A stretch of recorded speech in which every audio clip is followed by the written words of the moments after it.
Hi, I'm Steve Lewis. Kristen Lewis. Carolyn Callaghan. And welcome to our home in South Windsor. We're on a tour of our gardens today, and we'd like to show you around. Starting here, you see that our guiding philosophy based on these signs is supporting pollinators. This is our vegetable garden, and it's mostly container and raised bed based. And then as we walk past our garage, what are some of the vegetables that you have over here? We started the early things in the bed that's the most full, so that has radishes, spinach, lettuce, scallions, and then we have the tomatoes in the big pots. We've got two different kinds of beans, bush beans. This is blackberry. That bed over there is blueberry and strawberry. There's rhubarb in the corner. There's peppers in some of the pots in the middle. Yeah, peppers and eggplant. Over there is zucchini and asparagus. And then in some of the other pots we have things like purple basil and cilantro and Swiss chard. I think that's quite a bit. Yeah, and cucumbers on the frame. That's quite the salad. Yeah. My mom and I used to do the community garden, but now her mobility isn't very good, so we decided to just really focus on this because the raised beds are easier for her to access. So we kind of garden together. So this is a really sunny spot. You know, we get the sun comes up on that side of the yard, and it moves across and it hovers just above this tree line and really puts a lot of sunlight here during the summer. So the bees love it over here, and when it's in full bloom, you know, you'll have bees on all of the catiment, and we've got asters that are coming in the back that grow taller, and New England aster is a really important pollinator plant. So this will be covered with bees. When we redid the front, we took all the purple plants and put them here. This is a purple theme. And what are the purple ones called? This is salvia. Okay. And those are allium, the ones that look like Like a ball, kind of like the top of a chive. And then this is catmint. Yeah, catmint. That's actually a winter berry. And then these are asters, New England asters, that are going to grow a bit taller, and they have a purple flower as well. Okay. And that's so you've got a kind of a tiered thing going from the front to the back. Right. Yeah, Steve complains I put too much stuff in, but I don't like to look at big swaths of mulch. So, and plus a lot of the ground covers they spread on their own. So. And so every garden needs, you know, some plants that are green all year round. So you kind of want to have your evergreens mixed in. So when it's winter, you've got something interesting to look at. So we have a few native plants. We've got mountain laurel back there, and then these are epimediums. Not sure what's that one again. Now you're making me forget the name. It's something very obvious.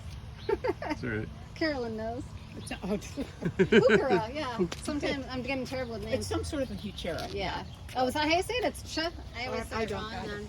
Yeah, but they are pretty all year round, and we have various colored leaves. This is also a native tree. This is called the shadblow. Serviceberry, right? Yeah. So you find a lot of those. And that's traditionally the first tree to bloom in New England in the spring. When the shad start, when people start fishing for shad, is when this blooms. And then you got blueberries. These are just for fun, and two types of blueberries in the the pot. But they're a native, and so they draw a lot of pollinators, which is really fun to have.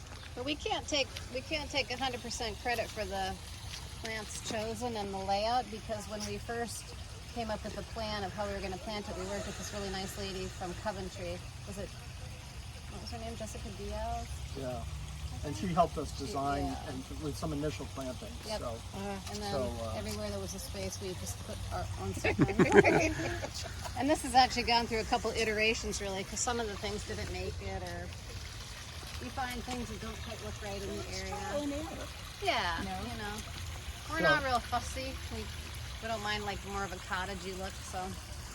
I love that look. So Chrissy, you want to talk about what some of these plants are here? Yeah, I mean, we've tried to for the perennial flowers. We try to plant some natives. Like there's more catmint, and there's a yellow Coreopsis that's coming in. That's also native. There's a neat nursery in, is it Southbury? No, Yeah, Southbury called Earth Tones. Earth Tones that only sells native New England plants. So that's a place that we've gotten a lot of perennials. You said it's in Glastonbury? No, it's in, Southbury. it's a little Southbury. bit of a haul, but I think it might be the only nursery in Connecticut that's Exclusively only native plants. plants. Yeah, so that's a neat resource. But you know, we try to plant things that, so there's always something in bloom. We have everything from lavender around the rock.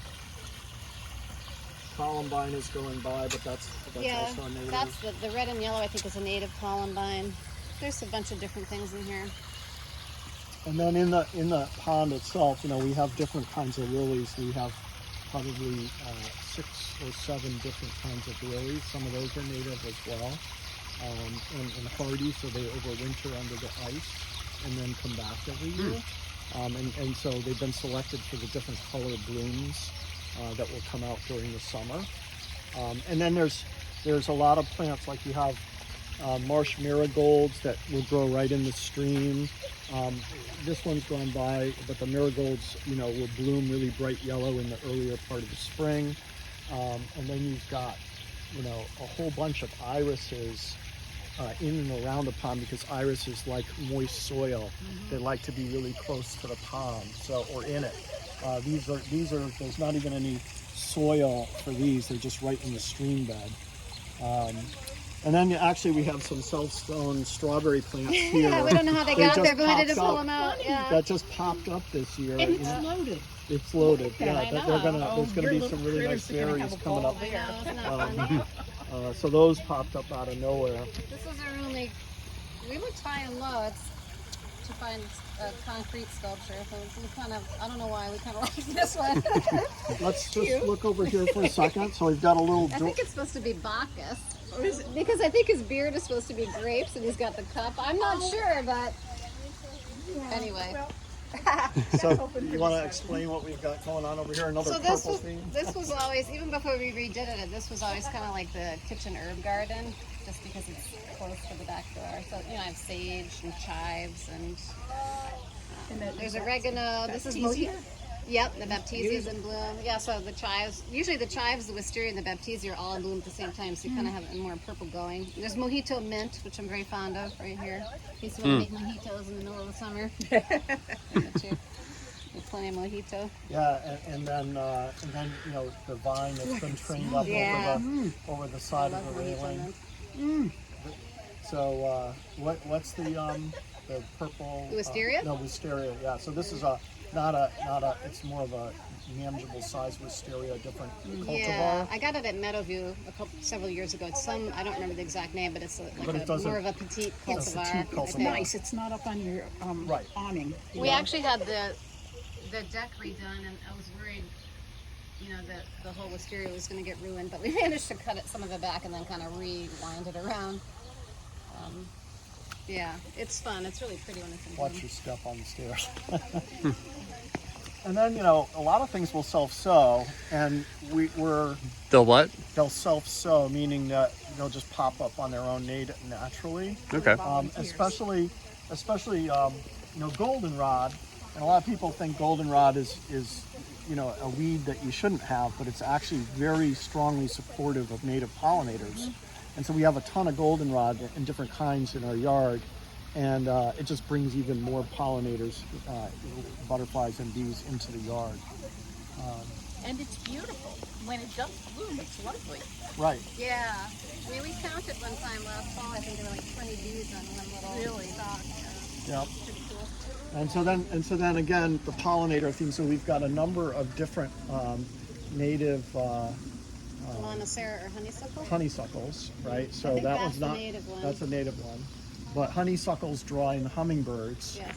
and so we get a lot of hummingbirds in the yard. That's why we planted it on the poles, because we thought if they can get it to train around, and maybe when they're sitting up there, they'll see the hummingbirds. And then, you know, you'll see up in the back on the hill, the tall green plants are milkweed, native milkweed. And we have milkweed in and around the pond. And then this will come in orange. This is Asclepias. This is so-called butterfly weed, which also supports monarch caterpillars. So, you know, we'll have a lot of orange down here probably for the tour. the common milkweed will bloom in pink, and so you'll have a lot of pollinator action, monarch action going on by the time of the tour. Okay.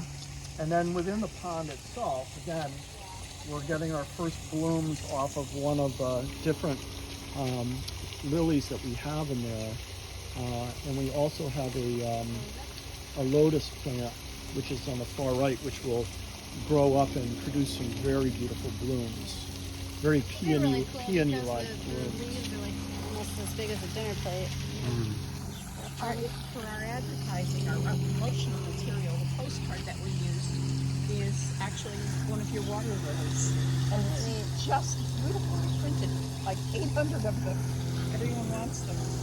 Like that's another native one too. It's like a low strawberry, but it's native to New England. See, it's all around. We planted just a little chunk of it, but you see how, yeah. So it makes like a ground cover. Yeah. Yeah, and it will kind of twine down between the rocks.